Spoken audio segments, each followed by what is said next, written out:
Students we are discussing और JEE main papers. Okay, तो starting के 13 क्वेश्चन है ना, वो अलग वीडियो में दिए गए हैं, वो पहले जाके वो देख सकते हो।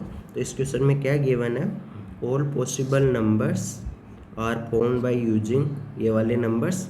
इसमें 1 2 बार है और 2 4 बार है, 3 1 बार है और 4 2 बार है। Taken all at a time, okay, एक साथ लेकर। Number of such a number in which और डिजिट ऑक्यूपाई इवन प्लेसेस। तो टोटल कितने नंबर है, 1 2 2 और 3 5 और 2 2 4 6 7 8 9 है। तो 9 पहले डब्बे बना लो, 9 बॉक्स बना लो।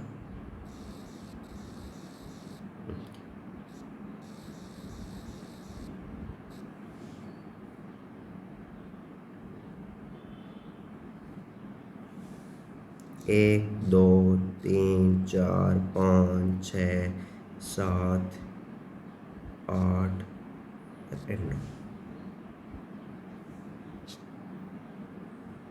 सॉरी,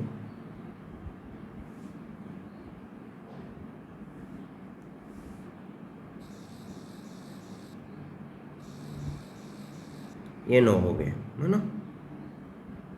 अब इनमें से क्या बात कर रहे हैं, इवन प्लेस। तो इवन एक नंबर, ये 2 वाला इवन हो गया, फिर 3 नंबर 4 वाला इवन हो गया, फिर ये वाला इवन हो गया, फिर ये वाला इवन हो गया। तो कितना, 1 2 3 4 5 6 7 8 ही हुए और ये 9। टोटल 9 नंबर है ना। काउंट करो, ये 2 2 और 2 4 2 6 2 8 2 9। तो इसमें क्या गिवन है, taken all eight number of such a number in which odd digit occupy even places. Odd digit कौन कौन से है, एक तो ये है 1 1 और एक 3 है। तो ये ओड डिजिट क्या होना चाहिए, इवन प्लेस पे होना चाहिए। तो इवन कितने प्लेस है हमारे पास, ये ऐसे वाले, ऐसे मैंने मार्क कर रखा है ना, ऐसे कितने हैं, 1 2 3 4 है। तो 4 में से हमारे पास नंबर कितने हैं, 3 है। तो 3 नंबर को पुट करने के लिए 4 में से कितने, पहले 3 प्लेस सेलेक्ट करने पड़ेंगे। तो 4 C 3 हो गए। फिर उन 3 प्लेस के ऊपर ये वाले 3 नंबर कितने तरीके से अरेंज किया जा सकते हैं, 3 फैक्टोरियल अपॉन 2 फैक्टोरियल। 2 फैक्टोरियल नीचे क्यों आया, क्योंकि एक कितनी बार है, 2 बार है, ये एक 2 बार है, इसलिए नीचे 2 फैक्टोरियल आया। अब हमको ये फिल हो गया, जैसे ये फिल हो गया हमको, यहाँ 1 यहाँ 1 और यहाँ 3, ये हो गया। हमने, क्योंकि ये ऐसे वाले एरो किए हुए हमारे पास 4 प्लेस थे, उनमें से हमने 3 प्लेस को पहले सेलेक्ट किया, किसको, इन 3 नंबर को पुट करने के लिए, और फिर उसके बाद 3 प्लेस पे हमने फिलअप कर दिया। अब हमारे पास कितने प्लेस बचे, तो कितने प्लेस बचे, तो वो देखते हैं हम। हमारे पास बचे 1 2 3 4 5 6 प्लेस बचे। तो 6 प्लेस के लिए कितने नंबर है हमारे पास, 6 प्लेस के लिए कितने नंबर बचे, 1 1 3 को छोड़ दो, तो ये 1 को छोड़ो, 1 को छोड़ो, 3 को छोड़ो, बाकी कितने बचे, 1 2 3 4 5 6। तो क्या क्या बचा, हमारे पास बचा 2 2 2 2 और 4 4, ये 6 नंबर बचे। तो इन 6 नंबर के लिए 6 प्लेस बचे, कौन से वाले, जो ये रेड कलर से मैंने मार्क किए हैं, रेड कलर से, जो ये वाला प्लेस, ये वाला, ये वाला, ये वाला और ये वाला, इन 6 प्लेस के ऊपर इनको अरेंज करना है। तो वो कितने तरीके से होगा, 6 फैक्टोरियल, क्योंकि 6 प्लेस है, और या फिर तुम बोल सकते हो ये 6 नंबर है इसलिए 6 फैक्टोरियल, उनमें 2 कितनी बार है, 1 2 3 4 बार, इसलिए नीचे क्या आएगा, ऊपर तो 6 फैक्टोरियल, नीचे आएगा 4 फैक्टोरियल। 4 फैक्टोरियल क्यों, 2 4 बार है और 4 कितनी बार है, 2 बार है, तो इसलिए 2 फैक्टोरियल। ओके, तो ये हो गया हमारे इस क्वेश्चन का सॉल्यूशन। ओके, इसको सिंप्लीफाई करेंगे, तो सिंप्लीफाई करो इसको। तो जैसे 6 फैक्टोरियल को तुम लिख सकते हो,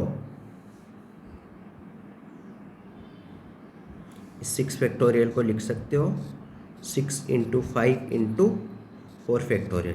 4 फैक्टोरियल से 4 फैक्टोरियल गेट कैंसल। ओके, तो ये 4c3 को लिख सकते हो तुम 4 factorial upon 3 factorial into 1 factorial. ये 3 फैक्टोरियल से 3 फैक्टोरियल गेट कैंसिल। तो अब क्या बचा, अब बचा हमको ऊपर तो बचा ये 6 इंटू 5, 6 इंटू 5 इंटू 4 फैक्टोरियल, ये वाला 4 फैक्टोरियल, 4 फैक्टोरियल होता है 24। 4 फैक्टोरियल अलग से देख सकते हो 4 इंटू 3 इंटू 2 इंटू 1 है ना 24 अपॉन नीचे बचा 1 2 और ये 2 इंटू 2 बचा। तो ये 2 2 जा 4 4 ये 6 हो गया। तो 6 6 जा 36, 36 को 5 से मल्टीप्लाई करोगे तो वो आएगा 360 डिवाइड बाई 2 तो 180। तो 180 आंसर है हमारा। तो इसमें 14 सम में कौन सा ऑप्शन आंसर हो गया?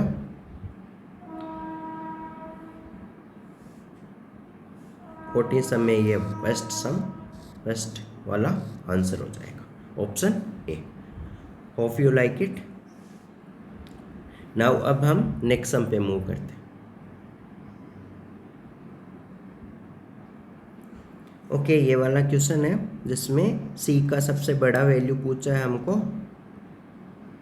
सी का सबसे बड़ा वैल्यू जिसके लिए इसका नॉन ट्राइवल सॉल्यूशन। तो नॉन ट्राइवल सॉल्यूशन के लिए होता है डी इक्वल टू 0 कंडीशन। अब वो कैसे होता है उसके लिए मैट्रिक्स जो चैप्टर है उसका क्लास नोट्स वगैरह अच्छे से पता होना चाहिए। लॉजिक होता है, क्यों होता है नॉन ट्राइवल का मतलब ऐसा सॉल्यूशन जो 0 0 0 नहीं हो। तो एक तो 0 0 इसका सॉल्यूशन है, एक उसके अलावा एक और सॉल्यूशन होगा, इसका मतलब एक से ज़्यादा सॉल्यूशन होगा। तो इनफाइनाइट मैनी सॉल्यूशन होगा। इनफाइनाइट मैनी सॉल्यूशन के लिए कंडीशन होती है डी इक्वल टू 0। मुझे पता है ये यहाँ समझ में नहीं आएगा, लेकिन अभी के पॉइंट ऑफ व्यू से ये ध्यान में रखो क्योंकि वो क्लास नोट से तुमको अच्छा पता होना चाहिए। तो डी इक्वल टू 0, तो डी इक्वल टू 0 लगा दो इसके लिए। डी इक्वल टू 0 क्या होता है? डिटर्मिनेंट होता है एक, डिटर्मिनेंट होता है जिसमें फर्स्ट कॉलम के अंदर क्या होता है एक्स के कोफिशिएंट। यहाँ क्या है 1 फिर सी फिर सी, तो क्या होगा 1 सी सी। ये सेकेंड कॉलम में वाई के कोफिशिएंट होंगे, तो यहाँ माइनस सी, यहाँ -1 और सी, तो क्या होगा -c -1 और सी। ऐसे ही थर्ड कॉलम में जेड के कोफिशिएंट होंगे -c + c -1, -c + c -1 equal to 0। अब तो ये डिटर्मिनेंट को कैसे प्रॉपर्टीज़ वगैरह लगाते हैं उनसे बेस्ड हो गया। तो तुम प्रॉपर्टी लगा रहे हो, एक तो प्रॉपर्टी लगा दो क्या देखो यहाँ 0 करने चाहते हैं हम, यहाँ 0 करना चाहते हैं, तो क्या R2 equal to R2 - R3, ये यहाँ एरो होता है ना। तो लगाओ ये प्रॉपर्टी 1 - c यहाँ 0, यहाँ -1 -c, c + 1। ओके, अब एक और प्रॉपर्टी लगा सकते हो तुम। प्रॉपर्टी लगाओ, ये ऐसा कैसा रख लो c और -1। अब प्रॉपर्टी लगा दो इसके अंदर, ये वाली देखो यहाँ 0 बन सकता है ना, तो क्या लगा दो C2 equal to C2 - C1 कर दो।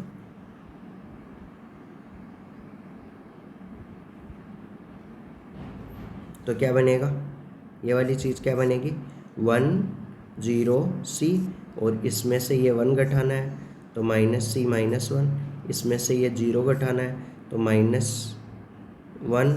-c, और ये c में से ये c घटाना है तो 0 हो जाएगा। ओके,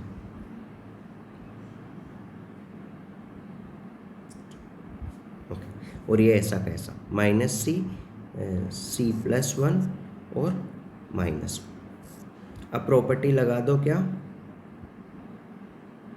इसके अंदर, इसके अंदर लगानी है प्रॉपर्टी। आप इसके अंदर प्रॉपर्टी लगा दो। क्या कर सकते हैं, अच्छा ये वाला सेम है, तो क्या कर सकते हैं R1 equal to R1 - R2। तो ये वाली लगा के मैं यहाँ लिख रहा हूँ, तो यहाँ क्या आएगा 1, और ये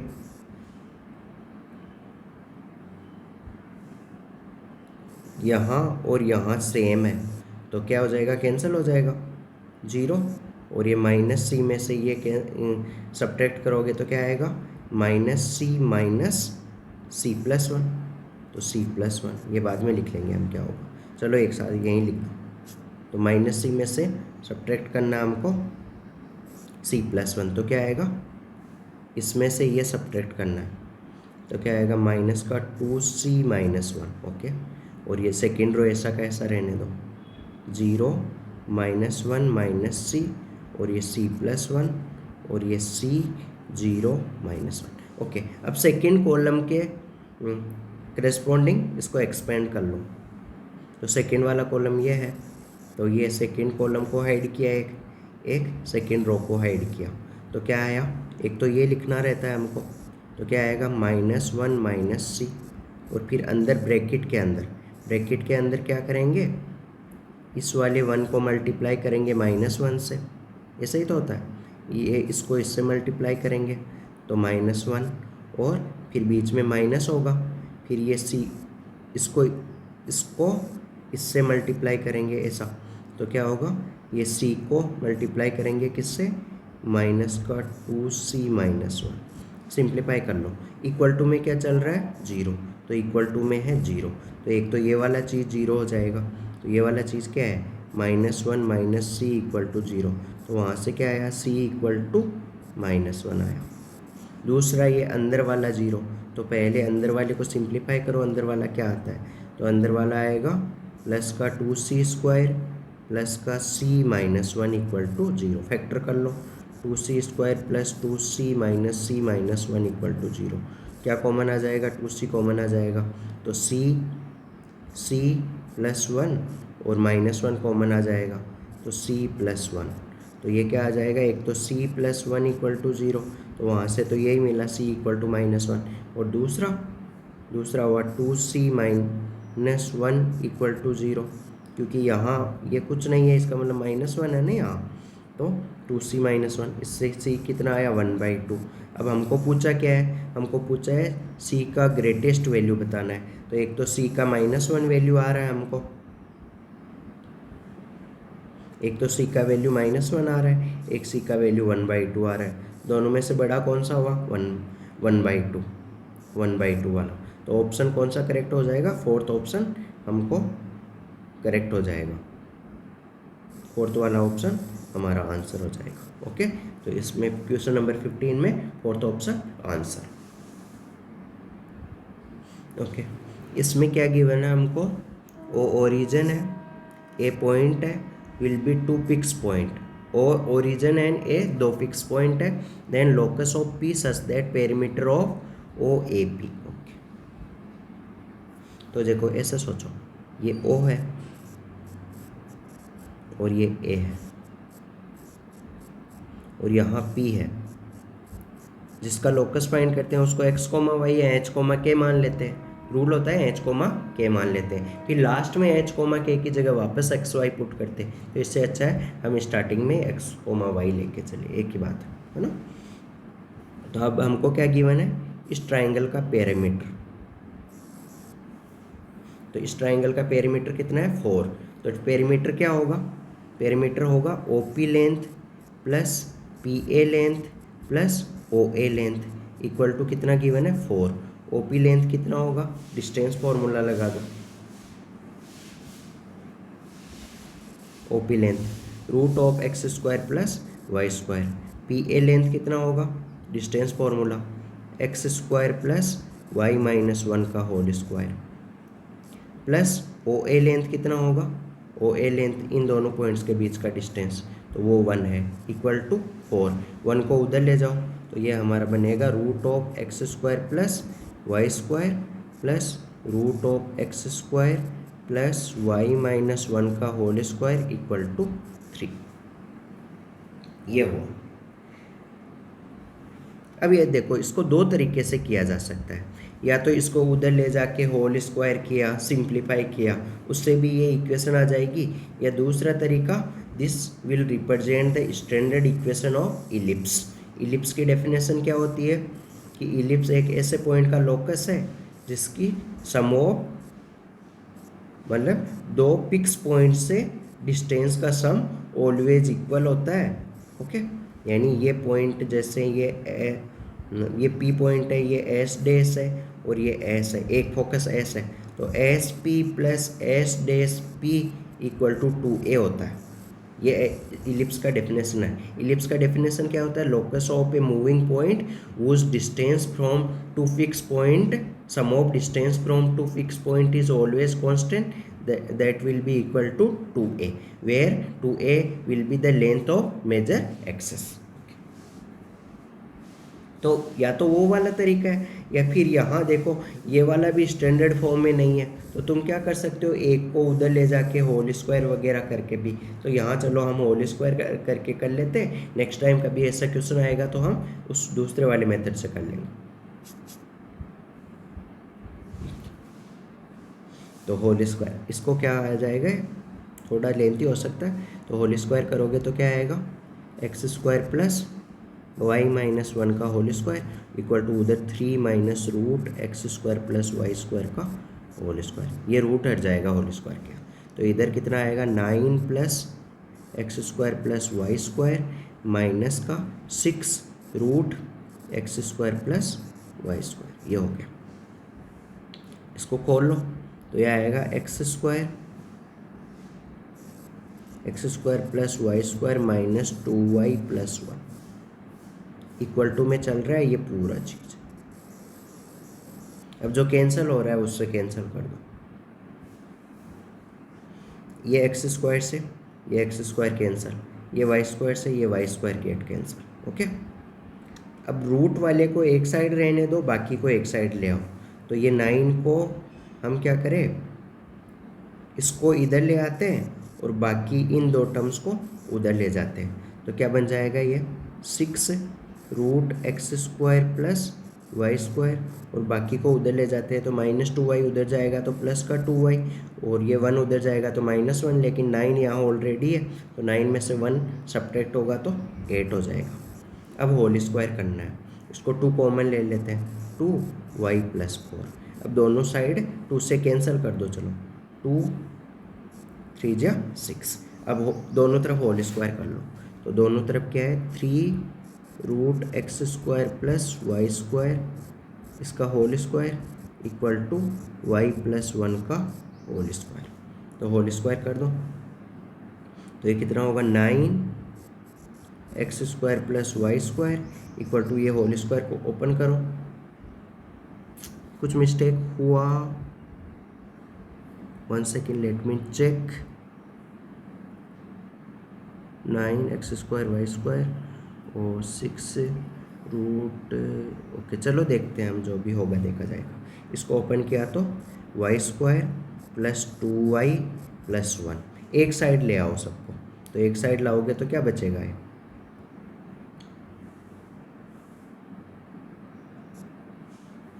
ये बचेगा 9 एक्स स्क्वायर, तो एक तो बचेगा 9 एक्स स्क्वायर, फिर 9 वाई स्क्वायर में से वाई स्क्वायर गया तो 8 वाई स्क्वायर, फिर 2y इधर आया तो माइनस का 2y माइनस 1 इक्वल टू 0। ये ऑप्शन, ऐसा देखो कौन से ऑप्शन में है, तो ऐसा ऑप्शन में है 9 y square, second option 9 y square 9 x square plus 8 y square minus का, कुछ मिस्टेक हुआ है इसमें, 9 x square plus 8 y square. वैसे तो ये देखो ये दो वाले टर्म केवल इधर ही आ रहे हैं, तो ऑप्शन बी करेक्ट होने का चांस है। ओके चलो, हुआ होगा कुछ मिस्टेक इसमें, कैलकुलेशन में देख लेना कुछ मिस्टेक हुआ होगा, जैसे ये वाला डिस्टेंस है, ये वाला डिस्टेंस है, उसको उधर ले गए, ये वाला बना और फिर होल स्क्वायर किया तो x square y square minus 2y plus 1 हुआ, और इधर होल स्क्वायर किया तो 9 और ये होल स्क्वायर माइनस का 6 ये हुआ, और ये कैंसिल हुआ -2y। ओके, ये 6 इधर आ गया तो उधर कितना बचा, 2y उधर गया और प्लस का 8, 2 कॉमन ले लिया तो हाँ सॉरी, पता लग गया मुझे। कैसे, यहाँ इस 1 की जगह 4 आएगा, y + 4, तो यहाँ 1 की जगह 4, तो यहाँ कितना होगा, यहाँ होगा 8y, यहाँ कितना होगा 16, तो इधर लाओ, तो यहाँ कितना होगा माइनस का 8y और यहाँ 16। देखो मैं इन सब क्वेश्चनों के सॉल्यूशन वगैरह नहीं देखता हूँ, मैं अपने से ही करता हूँ, नए क्वेश्चन में सोचना रहता है। तो अभी फर्स्ट टाइम में भी इवन दिस क्वेश्चन पेपर को फर्स्ट टाइम सॉल्व कर रहा हूँ, है ना। तो मतलब उससे क्या होता है, मेरा भी थोड़ा माइंड का मतलब सोचने का पावर डेवलप होता है और तुम्हारे लिए भी थोड़ा अच्छा होता है। तो हो जाती है कैलकुलेशन मिस्टेक, ऐसा कुछ नहीं है, कई बार हो जाती है। तो ये देखो कौन सा ऑप्शन आंसर है, ये ऑप्शन बी करेक्ट, ये option B second option correct हो गया। Okay, now we will move to next sum. Okay, ये वाले क्वेश्चन में क्या गिवन है, ए बी का सबसेट है। तो देखो इसको वैसे भी किया जा सकता है क्वेश्चन को, और ए और बी 2 नल सेट है, तो हमको करेक्ट ऑप्शन, तो देखो ये सेकंड ऑप्शन और थर्ड ऑप्शन में होने का ज़्यादा चांस है, क्योंकि यहाँ नीचे सेम है, ओनली ये साइन का फ़र्क है। तो पहले सेकंड और थर्ड ऑप्शन ही चेक कर लेते हैं, लेकिन इसको एग्जाम्पल लेके करें तो बहुत आसानी से हो जाता है। तो जैसे कोई सैम्पल स्पेस मान लिया मैंने 1 2 3, और ए मान लिया कोई इवेंट, ए नहीं पहले बी मानना पड़ेगा,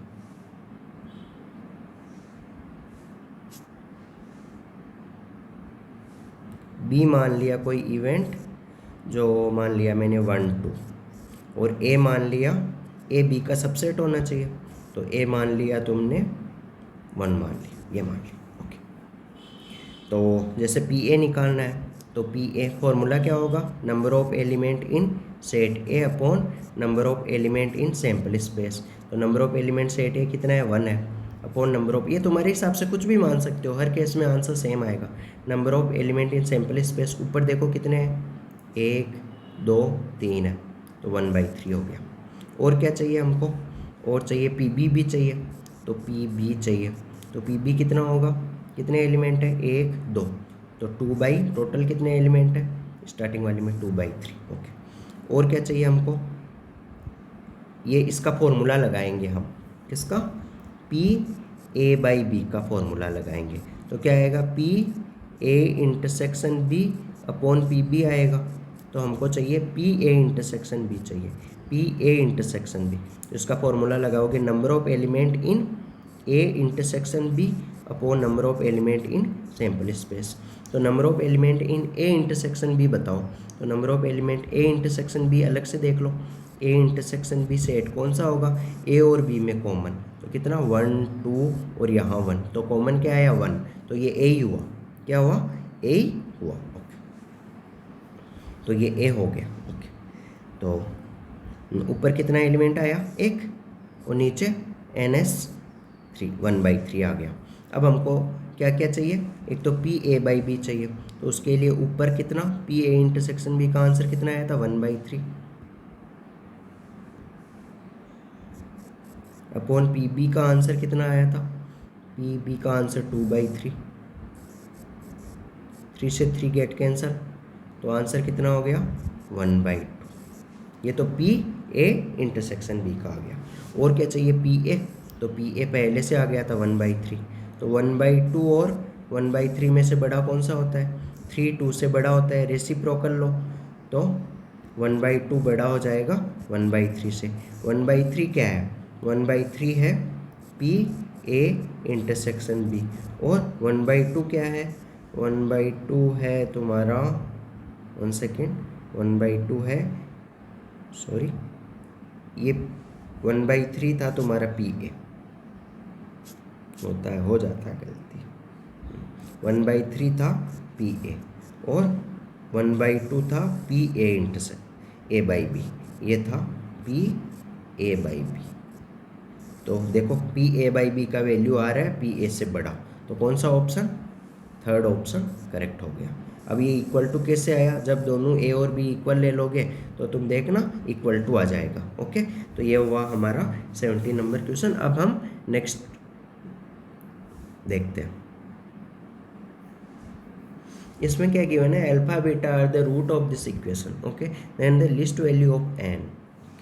तो पहले तो अल्फा और बीटा का वैल्यू फाइंड कर लेते हैं। तो इसके रूट फाइंड करो पहले तो, x square minus 2x plus 2, कौन से फॉर्मूले से, क्वाड्रेटिक फॉर्मूले से। तो क्या होता है माइनस बी, तो 2 plus minus b square 4 minus 4ac, 4 into a कितना है 1, सी कितना है 2 अपॉन 2a, ये 1 हो गया। तो कितना आएगा ये 1 प्लस माइनस यहाँ 4 में से हट गया -4, -4 को लिख सकते हो 2 आयोटा, तो 2 आयोटा प्लस माइनस आयोटा, ये आ गया। तो एक रूट तो आया 1 प्लस आयोटा और दूसरा रूट क्या आया 1 माइनस आयोटा। तो जैसे 1 प्लस आयोटा को तुमने अल्फा मान लिया तो 1 माइनस आयोटा क्या हो जाएगा, बीटा हो जाएगा। अब क्या बात हो रही है हमारी, अल्फा प्लस बीटा की पावर n इक्वल टू 1, तो वैल्यू पुट करो। अल्फा की जगह 1 प्लस आयोटा अपॉन बीटा की जगह 1 माइनस आयोटा की पावर n इक्वल टू 1। तो इसको अंदर क्या करो, रेशनलाइज कर लो एक बार। तो 1 plus iota upon 1 minus iota, ऊपर किससे मल्टीप्लाई होगा 1 प्लस आयोटा से, नीचे 1 प्लस आयोटा से। तो नीचे तो क्या बन गया 1 का स्क्वायर ए प्लस ए माइनस बी, ए प्लस बी माइनस आयोटा का स्क्वायर, तो ये नीचे तो हो जाएगा 2 और ऊपर क्या हो जाएगा 1 प्लस आयोटा का होल स्क्वायर। तो ऊपर तो क्या बना 1 माइनस 1 प्लस 2 आयोटा अपॉन नीचे हुआ 1 माइनस माइनस 1, तो ये 1 से 1 गेट कैंसल, 2 आयोटा नीचे 2, तो आयोटा हो गया। तो ये क्या बन गया आयोटा की पावर n इक्वल टू 1। तो ऐसा पहले जेई में, वैसे तो ये यहाँ से तो पूरा पहले जेई में, जे एडवांस में पूछा गया क्वेश्चन था। तो देखो जेई मेन में क्या होता है, जे एडवांस के पुराने क्वेश्चन होते हैं वो रिपीट होते हैं। ये याद है कुछ 90s वगैरह में जे एडवांस में पूछा गया था कि ये गिवन था डायरेक्ट, कौन सा, ये वाली स्टेज गिवन थी और हमको पूछा था कि एन का लिस्ट वैल्यू बताओ जिसके लिए ये सेटिस्फाई करे। तो बताओ एन का वैल्यू क्या होता है, तो आई की पावर 1 तो 1 होता है, आई की पावर 2 होता है -1 और आई की पावर 3 होता है माइनस आयोटा और आई पावर 4 क्या हो जाएगा, आई पावर 4 देखोगे ना तुम तो उसको तुम लिख सकते हो आई स्क्वायर का स्क्वायर। तो आई स्क्वायर क्या होता है -1, -1 का स्क्वायर क्या होगा 1 हो जाएगा। आई क्या होता है, आई क्या होता है रूट ऑफ -1 होता है। तो फिर देखना दोनों तरफ इसका स्क्वायर करना आई स्क्वायर, तो ये वहाँ पढ़ाया जाता है। तो एन का लिस्ट वैल्यू कितना हो गया 4, तो इसमें ऑप्शन कौन सा करेक्ट हो जाएगा, option 1 is our correct answer. Okay, now we will move to next sum. बाकी अब हम नेक्स्ट वीडियो में देखेंगे 90 नंबर क्वेश्चन से आगे और 90 नंबर वाला। ओके, तो अगर तुमको इनसे रिलेटेड कुछ भी डाउट हो तो कमेंट में पोस्ट कर सकते हो। और दूसरा, अगर ये वाले क्वेश्चन तुमसे अपने से हो, तुम अपने से इन क्वेश्चनों में सोच पाओ, उसके लिए तुमको लाइव क्लास चाहिए या चैप्टर का थ्योरेटिकल पोर्शन चाहिए, तो उसके लिए तुम कॉन्टेक्ट कर सकते हो, तुम कांटेक्ट कर सकते हो और उससे फिर तुम लाइव क्लास लगा सकते हो मिनिमम रेट में। Okay, thank you, subscribe our channel and share it.